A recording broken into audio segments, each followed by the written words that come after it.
시편 45편. 하나님이여, 주의 보좌가 영영하며 주의 나라의 홀은 공평한 홀이니이다. 세상을 바쁘게 살다 보면 성도들은 자신이 하나님의 자녀라는 생각, 하나님의 섭리 속에서 오늘 하루도 살아간다는 신앙이 희미해질 때가 많습니다. 그러나 확실한 것은 하나님은 우리 성도들을 통해서 매일 하시는 일이 있습니다. 어떤 사람을 구원하는데 메신저가 되기도 하고, 연약한 자를 위로하며 돕는 데 쓰임을 받기도 합니다. 때로는 고민 가운데 있는 자에게 그 고민을 해결하는 작은 지혜와 힘이 되어주기도 합니다. 동네에 어떤 문제아이가 있었습니다. 그래서 동네 사람들이 그 아이를 따돌리며 좋게 여기지 않았습니다.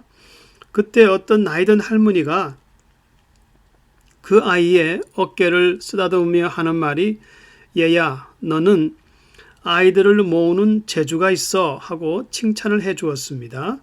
그런데 그 할머니의 칭찬이 힘이 되어서 그 아이에게는 인생의 큰 변화를 가져왔습니다. 그 아이가 바로 미국의 유명한 부흥사 빌리 그레엄 목사님이 되었습니다. 비록 성도들이 세상에서 작은 일들을 하지만은 넓게 보면은 하나님은 우리 성도들을 통해서 자신의 크고 작은 일들을 이루어 나가십니다. 이것은 마치 모자이크와 같습니다. 모자이크의 작은 조각들을 따로 떼놓으면은 아무런 의미가 없는 것 같지만 같이 모여 있으면 하나의 큰 작품을 이룹니다. 이와 같이 기도하는 성도들의 삶도 신실한 하루하루가 모여서 그것이 하나님의 일꾼으로 쓰임받는 삶이 된다는 것입니다. 이 시편은 왕의 결혼식에 대한 시입니다. 그래서 표제에는 사랑의 노래, 그리고 서산님, The Roses, 악기가 장미를 닮아서 백합이 아닌 장미로 해석을 하고 있습니다. 이런 악기에 맞춘 노래라고 합니다.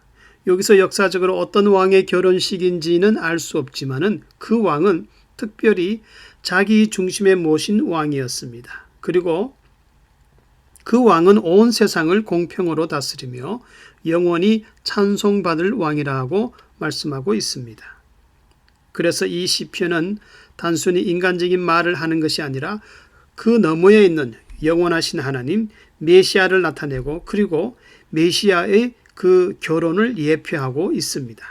다시 말하면은 The Kingdom of God, 하나님의 나라가 메시아를 통하여 다스려지며 백성들은 매일 그 생활 속에서 그 나라를 영화롭게 세워가고 있다는 것입니다.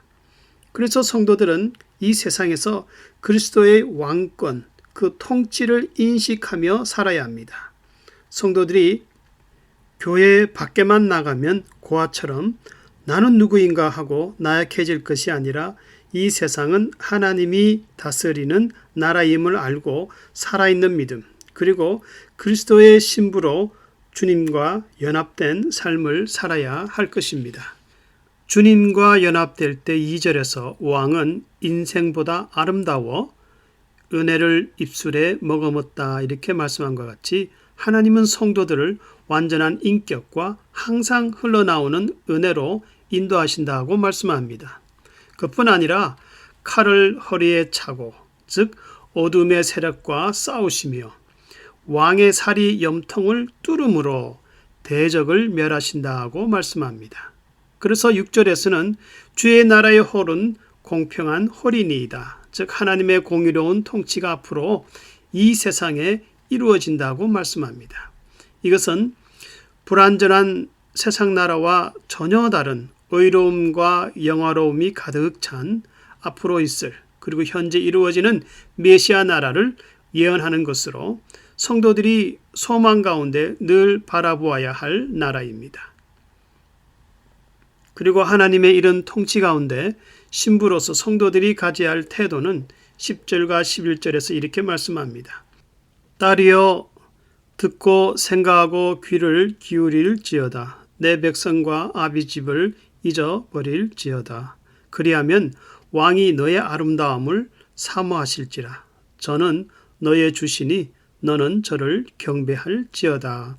다시 말하면 왕의 신부가 되는 자는 이제 부모를 떠나 마음을 다해 순종으로 남편의 그 사랑을 받는 자가 되라고 이렇게 말씀합니다. 이처럼 그리스도의 신부가 된 성도들도 주님의 사랑을 많이 받는 비결은 오직 주님께 순종에 또 순종을 하는 것입니다.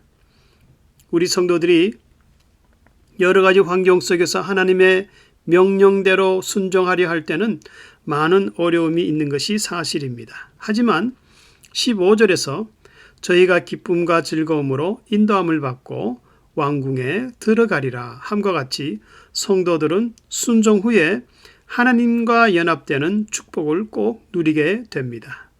그런데 한 가지 사실은 이 시편을 쓴 고라 자손은 모세에 대한 반란으로 땅이 갈라져 죽었던 가족이었습니다. 민수기 16장에 나오는 내용입니다.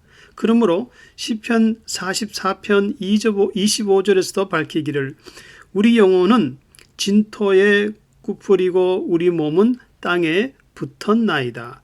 pressed, 압사되었나이다. 이렇게 고백하는 자들이 그들이 다 죽지 않고 살아남아서 성전에서 수종드는 자들이 되었습니다. 정의를 사랑하고 악을 미워하시는 하나님은 고라 자손에게도 긍휼을 베푸신 것이었습니다.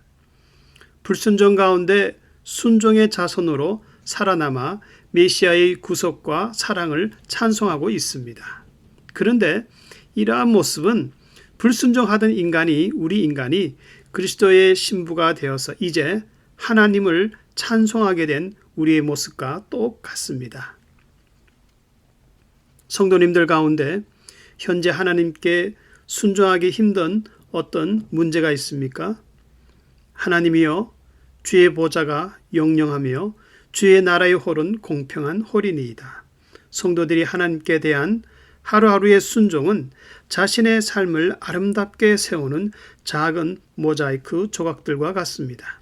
그리고 신실한 그 순종들이 이 땅에 주님의 나라, 즉 지구상에 구원받은 성도들로만 구성된 보이지 않는 참된 주님의 교회를 영화롭게 매일마다 세운다고 이렇게 말씀하고 있습니다. 하나님 앞에서 갈등이 아니라 순종의 삶을 삶으로 복된 그리스도의 신부가 될 수 있기를 주의 이름으로 축원합니다.